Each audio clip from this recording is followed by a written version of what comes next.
നേരത്തെ ഇതുപോലൊരു സംഭവം ഇത്രയ്ക്ക് ഇങ്ങനെയല്ല. അത് ഒരു ഫയല് അവിടെ ചെറിയൊരു പ്രശ്നം മതി. അവിടെ എല്ലാവർക്കും അറിയാം ആ കാര്യം.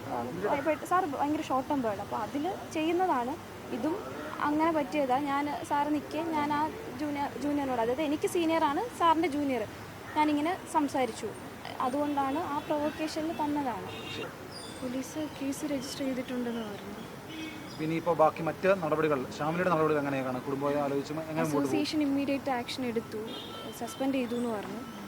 ബാർ കൗൺസിലിൽ എനിക്ക് കംപ്ലൈൻറ്റ് ചെയ്യണം.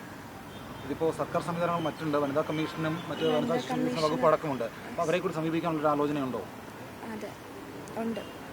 വനിതാ കമ്മീഷനിലും വനിതാ ശിശു വികസന വകുപ്പിലും പരാതി കൊടുക്കും. അതെ,